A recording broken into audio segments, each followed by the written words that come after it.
to my podcast on real relationships. My name is Sophie Passon and I am a relationship expert, international speaker and best-selling author of the book Your Other Half. I decided to start this podcast because, in my opinion, relationships are currently not being portrayed as what they really are. Whether you're watching the news or social media, TV, the perception given to people is wrong. And my aim is to talk about what happens in the real world, talk about real stories, and listen to what real people think, do, or go through, as opposed to creating expectations of something that doesn't actually exist. I may not agree with everything that is being said by my guests, but it is their chance to express their opinions and their stories. So here today, we have Jules Carter. Hi, Jules. Hi. What we're going to talk about is mainly a relationship journey, because it's actually quite a fascinating one, I personally think. I've met Jules about 5-6 years, 7 years ago even, maybe. So Can you tell us a little bit about yourself to start off with, please? Yeah, I'm Jules Carter. I work as a coach and have done for 20 years this year, which is quite scary. Alongside that, I've also worked both in sales and in accounts. So I've got a real varied background. I've run my own theatre company as well. So from that, you can probably guess that I'm an all or nothing kind of person. Mm-hmm. I'm also mum to a little boy called Dylan. And there's a story with that, and we're going to tell the story later. Who is my little superstar. He is I was described today in his nursery as being bossy. Where he gets that from, I don't know. No idea. So tell us a bit about your relationship history then. Very, very varied. Had a long-term relationship in school. Mm-hmm. And then went the whole way through college and uni with a list of very short-term relationships. I got married and divorced very quickly. Okay. And then settled into what I consider to be a very happy singledom. Mm-hmm. And a lot of people say that, but I really mean I was very happy. I got a theatre company. I got a really good job. I was volunteering in a charity. There was a lot going on in my life, and there was also a lot of time for reflection, meditation, and I loved that sort of switching between me time and people time, because I actually think I'm not an introvert and I'm not an extrovert.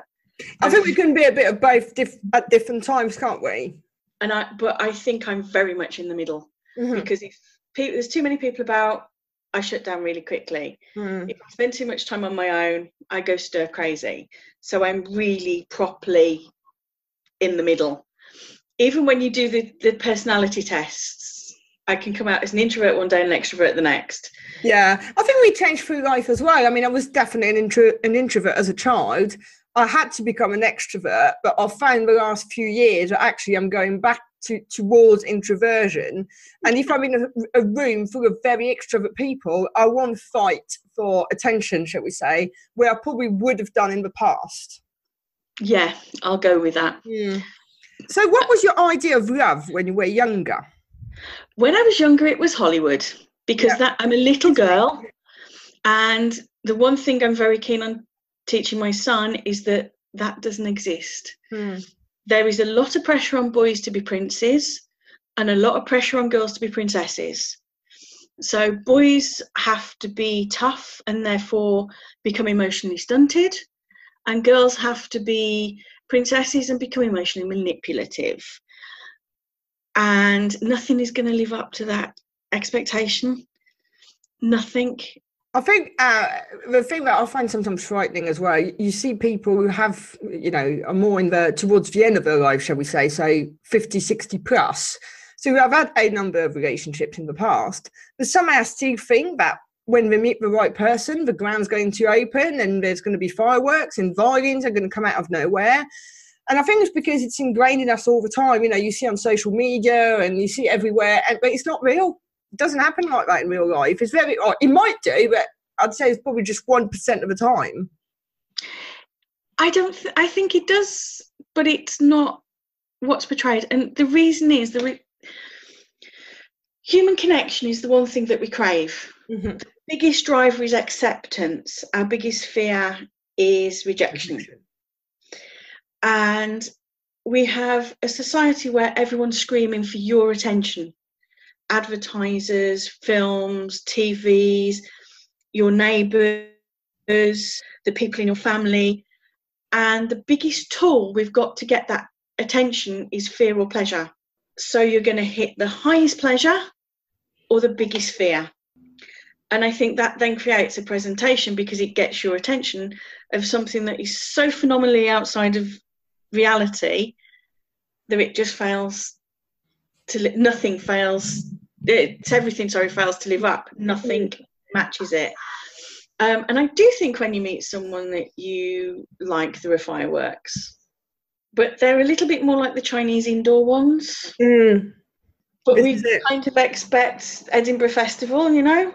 And I think, you know, something that sometimes people get wrong is that it can grow over time. It doesn't have to be, you know, just like your eyes meet and click, you know, everything happens. It does happen. But I find certainly for me, a lot of the time it's been growing to know someone that has led to like deeper feelings.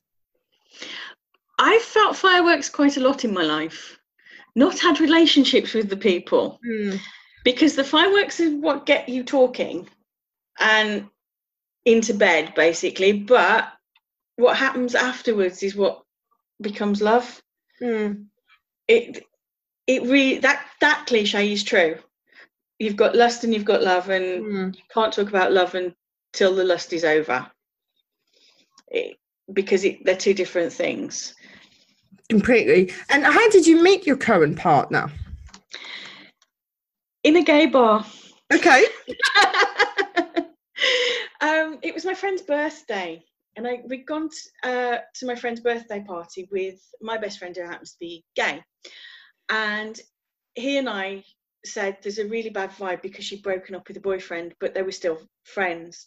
So we made our excuses and left. And of course we went to his local favourite haunt, which I spent a lot of time in anyway. My husband Steve was in a party for work that had gone pretty much the same way. One of his colleagues who happened to be gay, 3 girls and Steve who were still up for going out. And basically everybody wanted to go to the gay bar called Exit except for Steve, but he dragged along because it was that or go home. And we met in the gay bar. Fair enough. And talking of fireworks, did you know straight away that there was something special about him, and did he? I didn't, but my best friend did. Okay, interesting. Because my best friend just looked at us after we'd been chatting for 5 minutes, put his pint down and said to me, I'm going now. I'm tired. You don't need me anymore. Looked at my husband now, as he was then, and turned around and said to him, that's my best friend. You hurt her and I'm going to hunt you down and kill you. And walked off. He was warned. And so, like, you know, obviously you then, it all developed and stuff and you then got married. But like in any relationship, there's always challenging times. So what do you think actually pulls you through? We've been through some really hard times. I mean, we've been together 14 years this year. And there have been some times when we haven't been sure that we are going to get through. But I think it's really cliched, but it's the fact that we actually both want to be together. So we have a shared goal. We want to be in our son's life together. It's a shared goal. And the goal then becomes more important than the issues. Yeah. And we fight like cat and dog over the little things because I'm really organised. My husband's really scatty. I'm quite arty and hippie and he's quite scientific. So there are a lot of differences and we drive each other crazy. But that's nothing compared with the big stuff. Yeah. And there's no one else that you would want to be angry at, shall we say? Oh, loads of them, but not enough to want to be with them, so to speak. Yeah, it really is about learning which bits are important and which bits aren't. And we still haven't worked it out 15 years later. And I think 60 years later, we still won't have worked it out because it'll have changed. I mean, our life's changed quite a lot. We now live in a foreign country. We live in Copenhagen. we've had a little boy, so we've gone from being together a long time as a couple to being together as a family. And actually, let's talk about that bit, because the news of pregnancy, shall we say, was a bit of a shock, certainly to everybody, but especially to you. Now, I've heard many stories of people who told they can't have kids, and then one day, they kind of realised. But whenever I tell your story, people are always like, really? Because I had seen you probably the day before you found out, and I did think that potentially you had put on a bit of weight, but not to the extent that of what's you're just about to share with us. Nope. I was told, we've been trying for children, and I was told that it would be a cold day in hell before I had a child. We'd gone to lots of fertility clinics, and they'd all said, lose weight. Mm-hmm. Now, I've been sent to the fertility clinics, having spoken to doctors, dietitians. I trained as a dietitian. And all of them were, we can verify that this is not a dietary issue. Mm-hmm. And still, they went as far as they would go without me losing weight, nothing. And we'd come to the point where we had to accept we weren't going to have children. We'd even gone as far as when we totaled the car, that's another story, but we replaced it with a 2-seat Mazda MX-5. Mm-hmm. We were starting to look about moving house, selling our house, moving to a slightly more party town, and all the rest of it. And then I started falling asleep at my desk in the afternoon. And I went to the doctors because my mum's got a history of thyroid problems. Mm-hmm. I was also incredibly constipated. Now, the doctor felt my stomach. He felt my neck, and he said, I'm 90% certain your thyroid function is going to come back really low. Mm-hmm. Took some bloods. He said, because you've got a history of polycystic ovaries and you've only recently had a cyst removed, it was about 10 months prior to this. Mm-hmm. I'm just going to check your cancer hormone and your sex hormones. 3 days later, I got a phone call. And I love this guy, whoever he is, don't know who he is, love him. But one tech had looked at the test results and gone, I'm just going to run a pregnancy test for the remainder of the sample. Normally around about labour, it's about 2,000 parts per million of this hormone in your blood. Mm-hmm. Mine was reading 4,000. Right. That meant that I could have gone into labour anytime. So my doctor kind of said, if you feel anything unusual, anything, even if it just feels like wind pains, you go to the hospital because we don't know what we're dealing with. They were trying desperately to get me a scan, but it turned out that I was 9 months pregnant. Yeah. 40 weeks. And you didn't have a clue. Not a clue. And the first thing the person who did the first scan said was, how on earth can you not know you're pregnant? Mm. Well, morning sickness, none. Periods had gone from being excruciating like labour and very heavy to what I would call normal. Yeah. So they'd gone from an extreme to normal. So I was still having some bleeding. They'd gone to be cyclic for the first time in my life. Mm-hmm. A little bit of breast pain, but I always get that with a period. And the breast pain was only around the time I was bleeding. Yeah. So I just thought my hormones had shifted. Blood was different. The only other thing that was different was I became sensitive to coffee. Okay. And that was it. I didn't show. And about 3 days after we'd heard the baby's heartbeat, my husband was at work and I was at home, and all of a sudden I felt sick. And the baby must have turned. Mm-hmm. Because I literally watched my stomach come out, and I went from looking nothing to 9 months pregnant. Mm. And it became a hard ball from being soft. They think what had happened was the womb was, through surgery, got wedged under my liver. Okay. So you wouldn't feel anything because there wasn't enough nerves there to actually feel it. Because when a baby kicks, you normally feel it through your intestines. And when it dropped, I started to feel him kicking. I started to feel movement. And then I knew I was pregnant. But until that point, nothing. So what was your reaction when they said that?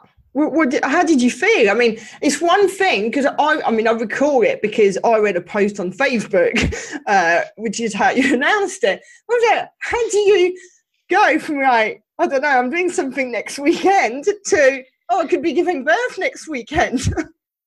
Well, my first thing that went through my head was, I've got a sales seminar on Friday. Yeah. What if you give birth before then?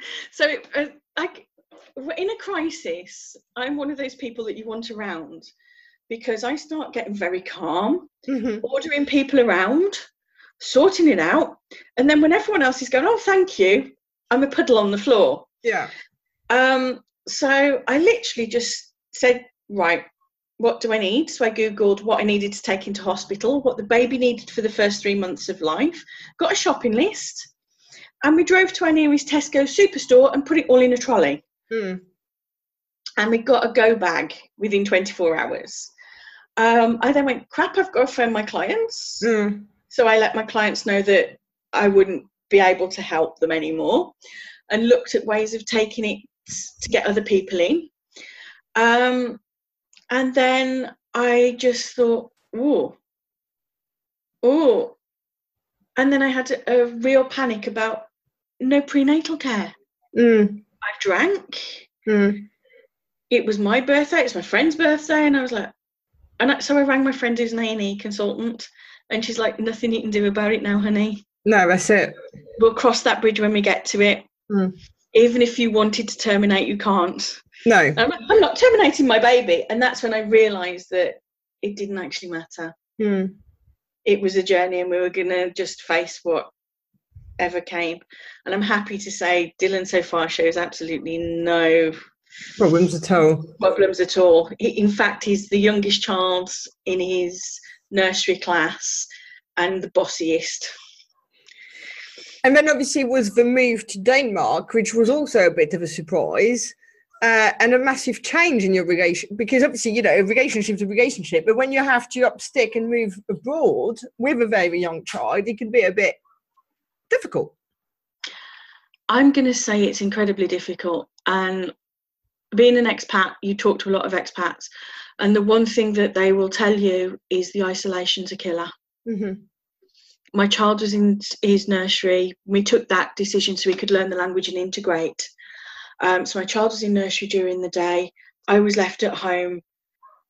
Couldn't work until the family was settled anyway. Didn't know what I wanted to do, because I'd worked for myself. I've got a real varied career, and my CV is not a normal CV. So if I walk into an employer, they're taking a chance on someone who could up his sticks and return home tomorrow, doesn't speak the language, and has a non-traditional CV.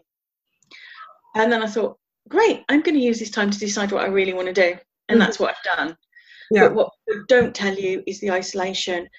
And the other thing Steve and I have argued about a lot since we're here is Steve's life's quite similar to where it was back home.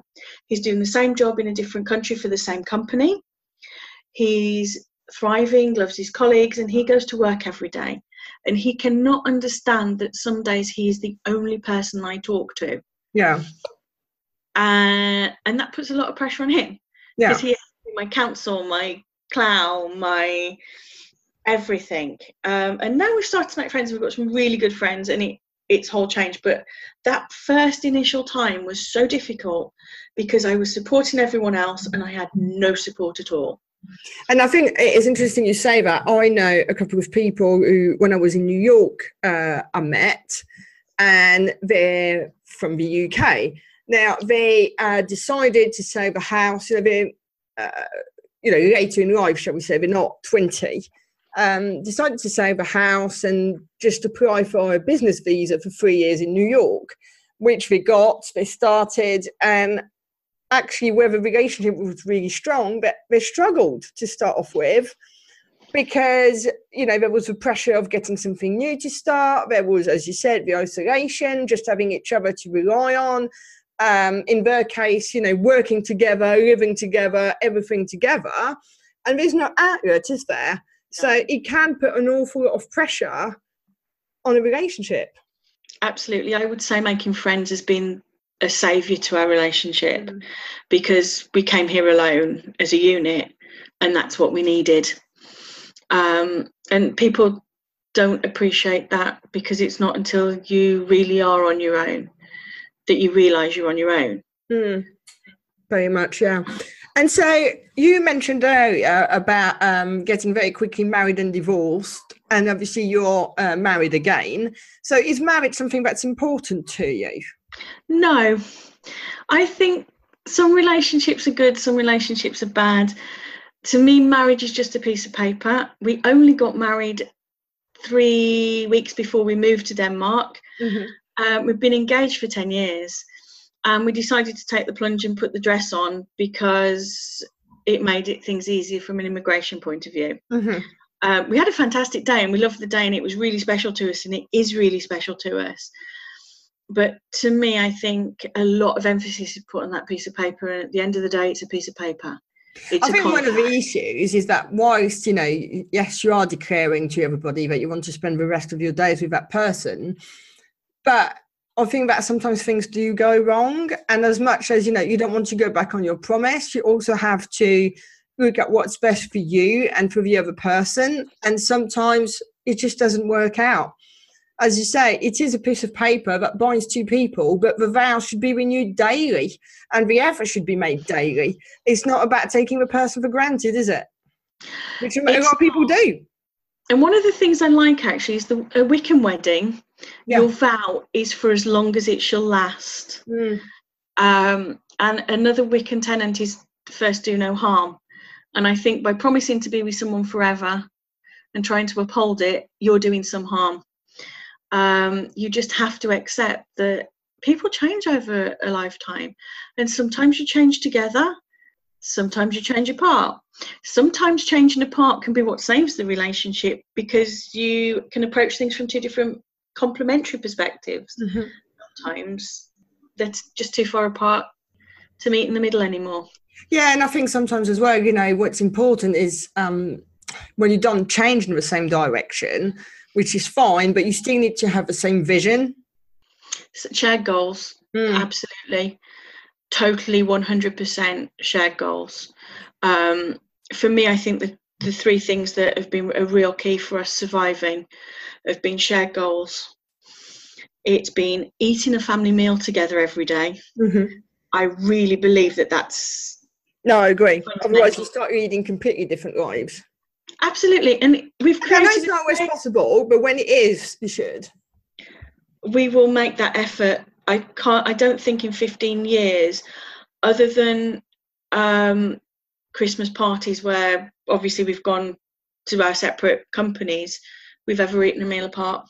I think what I mean by that is sometimes people work shifts, and that's fair enough. That then you can't do it, but you should do it every time you can. Absolutely, because we've created a space to bring things. So if I'm peed off over something, I'll mention it over dinner. If he's peed off over something, he'll mention it over dinner. If something exciting happens, we talk to it over dinner. And we found our son, even though he's 3 years old, saying things to talk about for the dinner table. And that's really important. And the other thing is blame. Yeah. It's a killer. You have to try and remove blame and judgment. And that, I think, is... And it's hard. It's really hard to remove blame, isn't it? Impossible. We're humans. But again, it's a shared goal to try and remove it. So, and another thing, I don't think it's not good to blame people when relationships fall apart. Just let them. I agree. You've always got a part to play in it. It's never just like one person. It's not your place to look at it, because you don't know what goes on behind closed doors. If they've taken that decision, support them. Completely. And what would you say is your idea of love now? Partnership. I think that's the difference. It's partnership sprinkled with those moments where you look at them and go, you're cute, you are. I think that is what makes a romantic relationship. Fair enough. It's the sprinkle of that. And if someone was struggling in their relationship right now and listening to this, what would you say to them? Be honest with yourself. I would say this is one of those cases where the rocking chair test really is important. What would your 90-year-old self say to yourself now? Looking back over their life, would they have said, I wish I'd left? Would they have said, I wish I'd stayed? And would they have said, this is what you need to do? Remembering that the only person you can change is you. And I think one of the things that people don't do enough of is they will moan about the situation, or they will just carry on and be in that kind of limbo state. And it is actually a choice to do so, because it is their choice to do so. But it's also, you choose that life where you're going to moan for the rest of your days, or you choose to address the problem, or you choose to leave. You know, there's no wrong choice. The only wrong choice is not to own it. Yeah, that's it. So if you make that choice to stay, you own it. And that means that, yeah, you can moan about with friends over coffee. That's what the wine bar with the girls is for. But that's just venting. You own it. That means you can't moan about it, really, other than for entertainment. And every decision that is made that you disagree with, you have to accept or change. And yeah, and if you're stuck in limbo and moaning about it, it's your fault. No, this is it. People need to take responsibility, which I think, you know, sometimes we don't realise. Everybody's got a fairy godmother. Everybody. The thing is, what Disney didn't tell you is it sits here. It's inside. It's not someone who's going to come to you. It's already within you. And you just need to listen to it. And it talks a completely different language to you. Exactly. And to you, what would be a point of no return? If my child was hurt. If my child was hurt within the relationship, then however I felt, that would be it. I don't know if I could forgive an affair because I've never been in that position. And I think it would really depend on circumstance, because I just wouldn't know. But I do know that if my child was suffering, my child is my responsibility. His dad's also, but yeah, you need to protect and see. Absolutely. Yeah. And I know we've talked about, you know, what to you makes for a happy relationship, but what would be your number one tip? Be honest. Honesty is, be honest with kindness is what I'm going to say. Brutal honesty is not the way to go, because it's just brutal. But honesty with kindness, and that includes kindness to yourself. I think it's about how you word it. I mean, in my book, one of the things that I mentioned is that, yes, you know, when someone says, does my bum look big in this? Yes, you can say that it does. But if you say yes in such an abrupt manner, you get something thrown at you and the person would be grumpy. But if you word it in such a way that, for instance, oh, this doesn't suit you as well as whatever it is, then it shows that you care. And it's all about how you communicate it, isn't it? Absolutely. I mean, there's also a judgment that a big bum is not a good thing, because I'm going to say my hubby's bum is disproportionately large to his skinny frame, and that's one of the things I like. His jeans don't hang, so it's all relative, and I think it's just an example. It's one of these things that people say, isn't it? So if Steve said to me, does my bum look big in this, I'd say yes, and get something thrown at me, because he probably wouldn't realise I was actually giving him a compliment. And that's what I think about the honesty, because if I said think of the colour blue, you and I think of two different shades. Exactly. So it's about being honest with someone in a way that fits their scheme of the world, not yours. Yeah, completely. And lastly, because believe it or not, we're coming to the end of our time already, do you have any regrets? Thousands.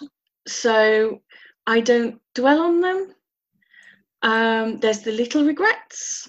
There's big regrets, like I really regret getting married when I was young. That was done for completely the wrong reasons, and I know that they were the wrong reasons. and that messed with other people, not just me. And there are also regrets, like not punching the lights out of the doctor who told me I couldn't have children, because that's socially unacceptable. Doesn't mean to say I don't regret, I don't wish I'd done it, but I think regrets are a waste of time. You've got a limited amount of energy. Where you put that energy is what you get. So I like to try and put my energy into things that are really good, like my little boy, like my home, my friends, my work. And if it goes wrong, so what? It happens, doesn't it? It doesn't always go according to plan. Nobody's ever done anything perfect. And if things didn't go wrong, I actually wouldn't be here today, because my mum was an insulin-dependent diabetic, and insulin was actually discovered, or the lack of insulin in the body was actually a mistake. It was discovered through an error. So, hey ho, some mistakes are meant to happen. Completely. Well, that's all we've got time for today. Thank you again. My pleasure. Thank you. And if you enjoyed the show, then please subscribe, leave us a review, and more importantly, come back for the next episode. Thank you.